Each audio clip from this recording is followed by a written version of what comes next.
Hey guys, Andy here. So, game consoles. I'm talking about the big three: the Xbox 360 from Microsoft, the PS3 from Sony, and the Wii from Nintendo.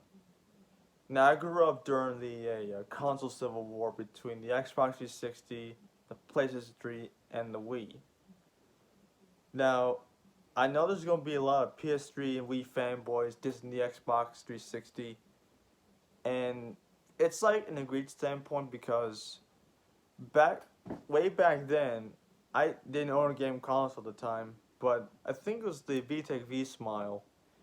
It was probably the sixth generation game console era. It was like it was on point with the PS2 and the GameCube. Now getting to the 360, PS3, Wii Civil War. I used to own all three game consoles. I have an Xbox 360 and an Xbox One.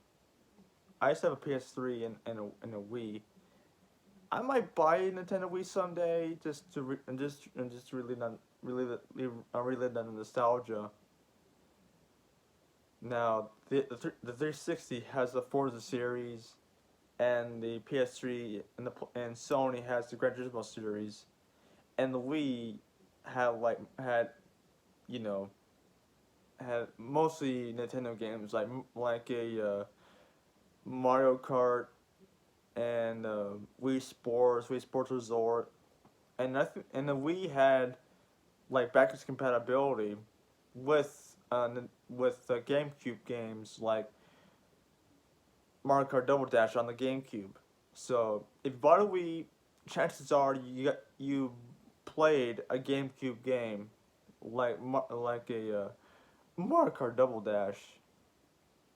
And nowadays you can get games on multiple game consoles. Like for example, Cars the video game is on the original Xbox and the Wii. Just name a few. Just name a few consoles.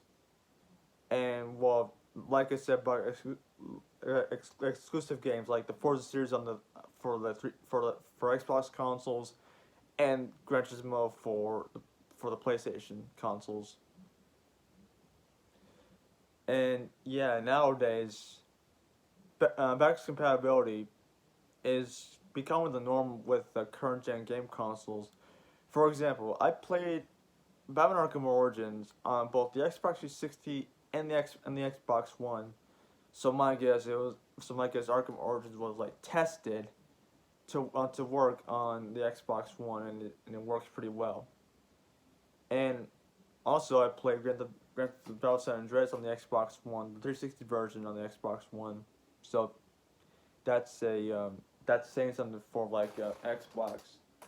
And I'm pretty sure that like Grand Theft Auto San Andreas, for example, you can play on both like the 360, the Xbox One, the PS3, and the PS4 respectively. I think. I don't know about the PS5 though. A friend of mine, Damien, he owns it. He owns a PS5. And getting back onto like exclusivity here, High on Life is only for Xbox One consoles. So sorry to all the PS5 and Nintendo Switch gamers out there. And the Just Dance series, for example, too, it's on multiple game consoles like the Xbox One and the Switch. And I know a friend of mine came with a kidney. I think he plays the Just Dance series, and for one thing, Ubisoft it pumps it out every single year. My guess Ubisoft is running out of ideas for one thing though. And yeah, I'm gonna get a lot of flack.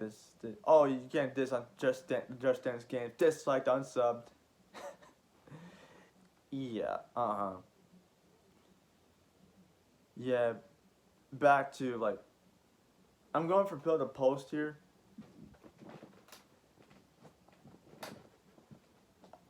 For me, I played games on multiple game consoles. Like I played Need for Speed Hot Pursuit on both the Xbox 360 and the PS3 when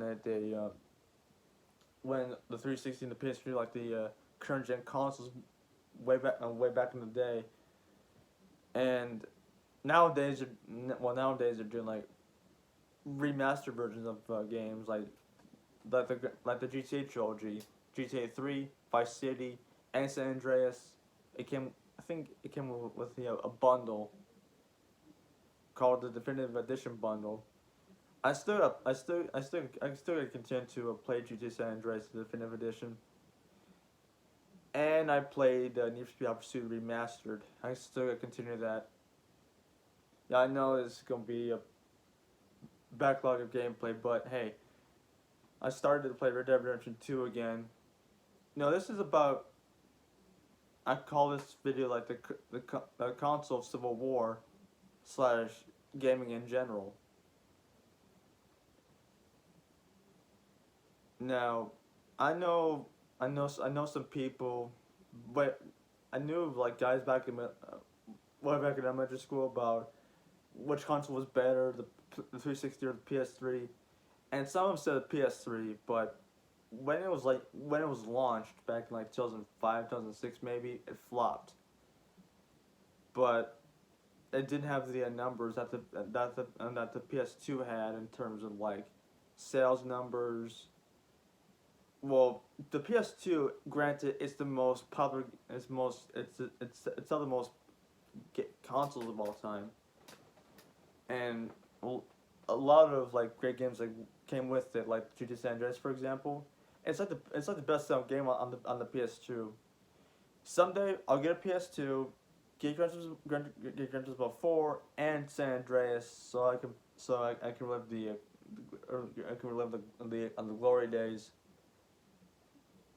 And I remember when San Andreas came out on the PS2, I was too young at the time. I was only 5 years old. I didn't know what game consoles were at the time. And it's nostalgic. It's nostalgic for you too. And back then, they didn't have like official like websites for like G codes. That's well, they did have official sites like IGN, for example, IGN and like websites for like cheat codes and whatnot. But to write them down on like pieces of note paper and save them for later. Yeah, I think those were the days because a lot of people when they played San Andreas for the first time on the PS2, they had to write down all the cheats and the cheat codes and everything, which was a pain in the ass. But it was a fun time back then, 2004.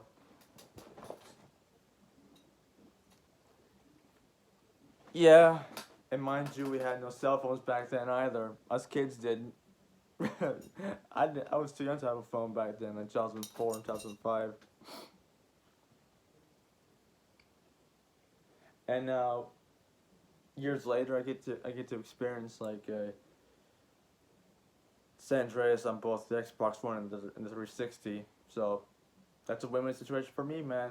It's impressive, I know. And now for GTA 5, for example, too. I know I'm going for topic to topic here, but you know how it is, right?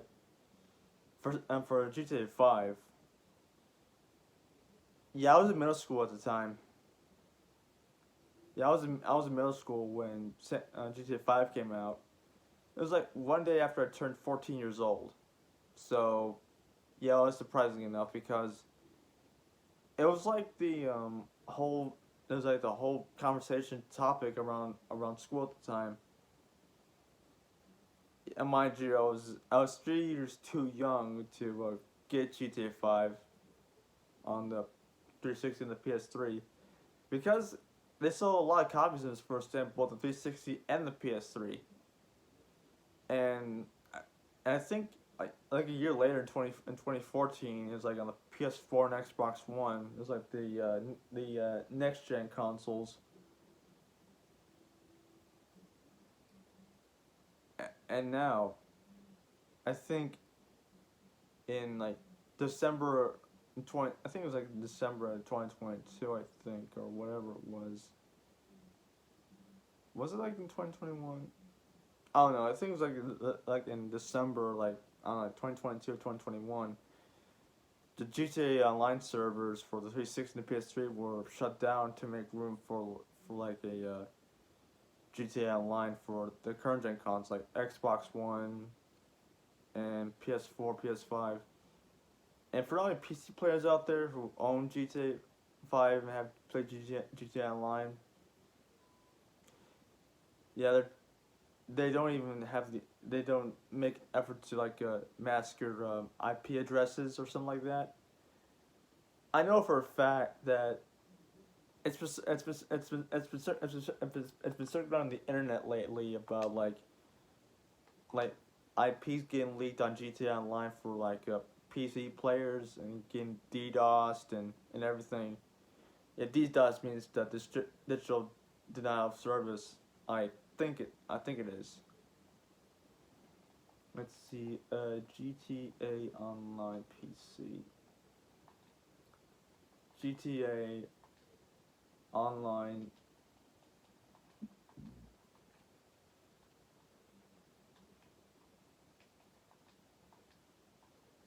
Yeah, PC. Now, good thing we have game consoles. Yeah, what happens? What's going to happen to GTA 5 PC?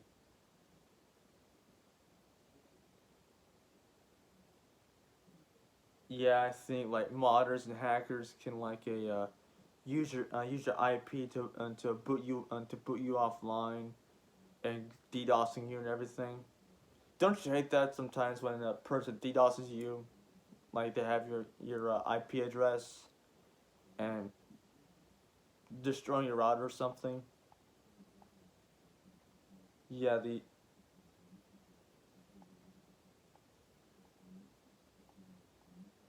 yeah, it's crazy.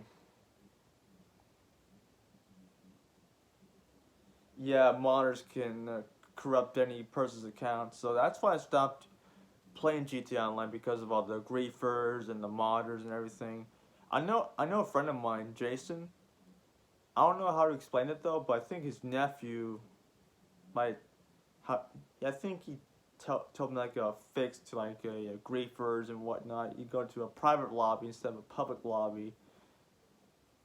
Yeah, I was new to GTA Online at the time, so I didn't know like public like a yeah public lobbies to run to private lobbies. Same thing with Red Dead Online. There's public lobbies with all these griefers and whatnot trying to kill you and everything.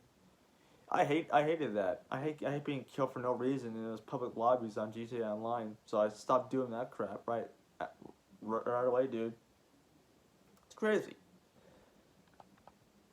Yeah, yeah, exploits. I'm pretty sure GTA like like with like GTA and everything and Rockstar doing it's just this is freaking crazy, bro. This is crazy. For God's sake, 13 whole minutes with this shit. Yeah, so yeah, it's just crazy. So there you guys go. Yep, the console civil war / gaming in general. That what does it. See you guys later. Bye guys, peace out.